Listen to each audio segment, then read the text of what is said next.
Allô, bonjour les champions et les championnes. Désolée, il y aura un peu des bruits de voiture. Je voulais juste vous faire découvrir l'extérieur. Voilà. Donc aujourd'hui, en fait, je vais partager avec vous une expérience. J'ai failli tomber dans un certain piège. En fait, le piège des amis atteint d'un esprit de pauvreté. Excusez-moi de dire ça comme ça. C'est pas pour les insulter, mais c'est un constat. Donc là, voilà, nous arrivons à Toronto, je crois en 2017. Et on rencontre des gens, donc déjà nous arrivons en tant que francophones et nous sommes dans une ville majoritairement anglophone. Donc quand vous cherchez du travail, il faut quand même connaître l'anglais pas mal, quoi. Mais mon anglais était un peu bancal.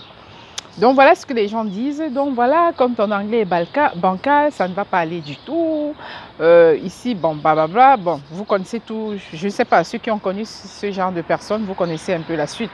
Donc du genre, après on nous dit, mais essayez de vous mettre à l'aide sociale. Ça va vous aider. Et ensuite, on nous a amené au food bank. Dans le food bank, ici, c'est une banque alimentaire.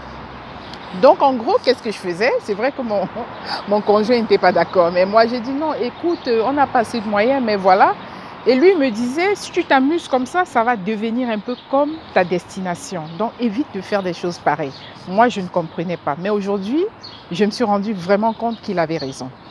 Donc, lorsque je suis arrivée, par exemple, à la banque alimentaire, je me suis rendu compte que la majorité des personnes qui étaient dans la banque, qui étaient là-bas à la banque alimentaire, qui prenaient la nourriture, ça se ressentait, je ne sais pas, je pouvais le ressentir même spirituellement.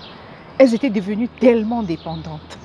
Et je me disais, mais comment depuis des années, donc quand vous essayez de causer avec ces personnes, c'est des personnes qui dépendent de l'aide sociale et qui après vont venir chercher la nourriture. Je me suis posé la question de savoir, mais pourquoi est-ce qu'on ne les amène pas plutôt à travailler et à être indépendant, à sortir de ce système d'esclavage en fait. Parce que pour moi, c'est une sorte d'esclavage. Donc vous ne vous épanouissez pas. Mais j'ai aussi fait un constat, la majorité était malade. Donc c'était des diabétiques et tout. Et je me dis, mais lorsqu'on leur donne de la nourriture comme ça, donc elles étaient tellement obèses. Vous savez, des gens peuvent être obèses, oui, parce qu'ils sont malades, mais obèses parce qu'on vous donne la nourriture et vous mangez à longueur de journée parce que vous ne travaillez pas. Moi, j'avais trouvé que ce n'était pas normal en fait. Et à partir de là, je me suis dit, non, je ne veux pas vivre ce genre de vie-là. Et moi-même, à un moment donné, je prenais du poids bizarrement. Et ce qui m'a vraiment fait quitter, donc ce qui m'a fait vraiment changer, ce qui a causé le choc chez moi, c'est qu'en prenant de la nourriture, j'ai fait une allergie. Donc j'avais des boutons qui étaient partout sur le corps, c'était monté jusqu'au visage. Là, je me suis dit, non, je dois arrêter. J'ai alors arrêté, j'ai pris ma vie en main. Je suis allée, j'ai cherché des petits boulots alimentaires parce que petits boulots alimentaires, sincèrement, ça vaut mieux que les aides de l'État. Et c'est ainsi que j'ai commencé à me débrouiller. J'ai dit, ces amis-là, il faut que je les quitte petit à petit et que je me cherche un nouvel environnement. Et je m'étais rendu compte de quelque chose. Donc ici à Toronto, nous avons un quartier qu'on appelle Jen. Je ne sais pas Jen est quoi et quelle intersection. Là-bas, généralement, vous vous rendez compte que ceux qui vivent là-bas ont un système de pensée. C'est quoi le système de pensée? C'est que le noir ne peut pas aller loin. Et moi, je n'aime pas ça.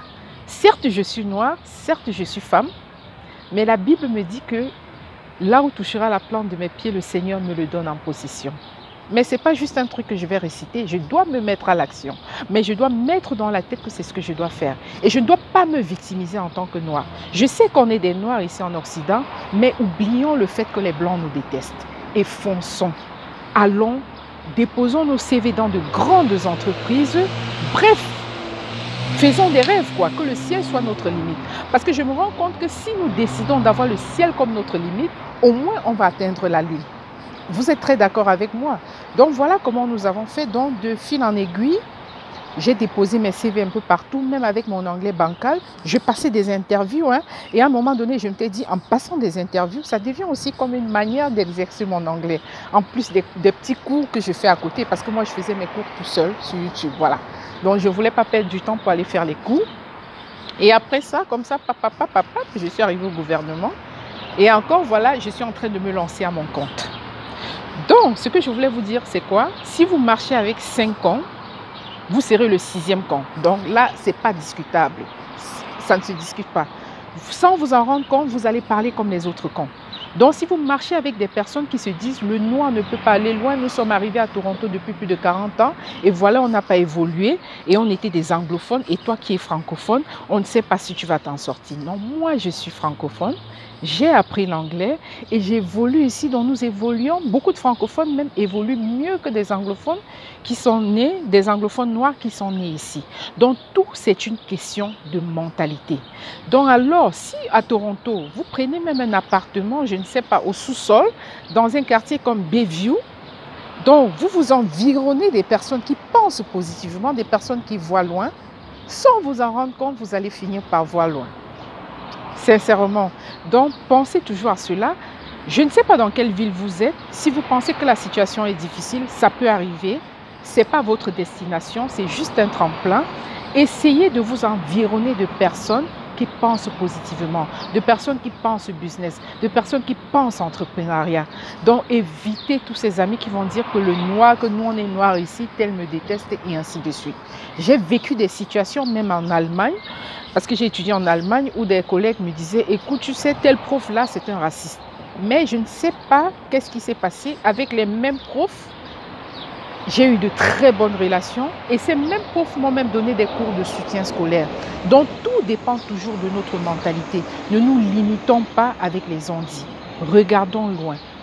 Ayons notre focus vraiment sur le but que nous voulons atteindre et oublions tous les petits détails, toutes les petites distractions qui sont autour de nous. Soyons comme des Caleb, soyons comme des Josué. Vous savez, je crois que c'est dans Nombre 13, lorsqu'on a envoyé les 12 espions, les 10 ont dit, ah voilà, et pourtant c'était Canaan, la terre où coule le lait et le miel. Mais à cause des petites distractions, des petites difficultés, ils se sont dit, ah non, il y a les géants d'Anak, on ne pourra rien faire. Mais Caleb et Josué ont dit, certes, c'est le cas, mais nous sommes capables de posséder la terre. Donc moi, je dis à tous mes frères noirs, certes, c'est le cas que peut-être on ne nous aime pas, c'est possible, mais moi je ne regarde pas cela. Certes, c'est le cas que vous vivez dans les villes où tout est cher, mais dites-vous toujours que par votre détermination, grâce à votre foi, vous pourriez atteindre vos objectifs. Sur ce, je vous souhaite une très très bonne soirée, que le Seigneur vous bénisse.